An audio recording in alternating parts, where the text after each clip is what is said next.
Good evening. S-M-F market अपडेटमध्ये आपलं स्वागत आहे. आपण रोज बघतोय का क्रूड ऑइलमुळे जसं निगेटिव्ह न्यूज येते तर मार्केट खाली जातंय, पॉझिटिव्ह न्यूज येते तर मार्केट वर जाते. आज निगेटिव्ह न्यूज होते, जवळजवळ 117 ते $120 पर्यंत क्रूड ऑइल होतं, तर त्याच्यामुळे आपल्याला ते महाग पडतं. त्याच्यामुळे मार्केटने बघितलं आपण तर ते निगेटिव्ह घेतलेलं आणि त्याच्यामुळे मार्केट खाली आहे.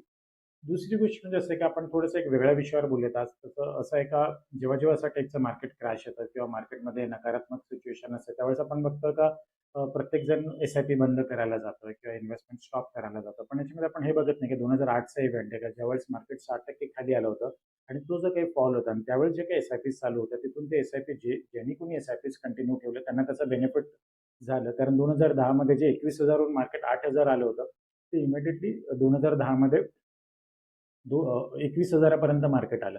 तर ज्यांचे एस-आय-पी त्यांना ह्या फॉलचा बेनिफिट मिळाला. सेम 2020 मध्ये पण तसं झालं.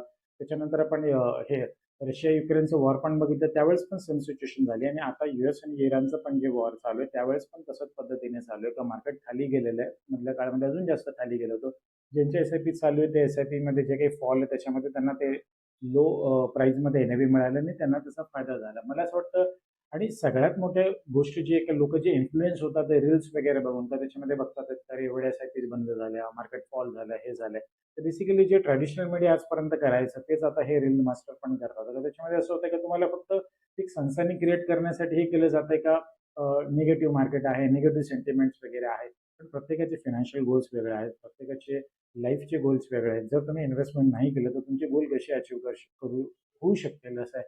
आणि दुसरी गोष्ट म्हणजे जो डेटा सांगतोय की माझं जे 20 वर्षांचं जे ऑब्झर्वेशन आहे का मिडल क्लाससाठी लेजिटिमेट वेने जर वेल्थ क्रिएशन करायची असेल तर म्युच्युअल फंड किंवा equity market is the only option. दुसरं कोणताही पर्याय नाही. जो कोणता पर्याय जर तुम्हाला असं वाटत असेल तो पर्याय नाही आहे बेसिकली. तर वेल्थ क्रिएशन करायचं असेल तर मला असं वाटतं तुम्ही तुमचे गोल्स अचीव करायचे असतील तर यासाठी चालू ठेवायला पाहिजे. तुम्ही तुमचे इन्व्हेस्टमेंट चालू ठेवायला पाहिजेत व हा जो काही नॉईस आहे बाहेर तो आपण अवॉइड केला पाहिजे.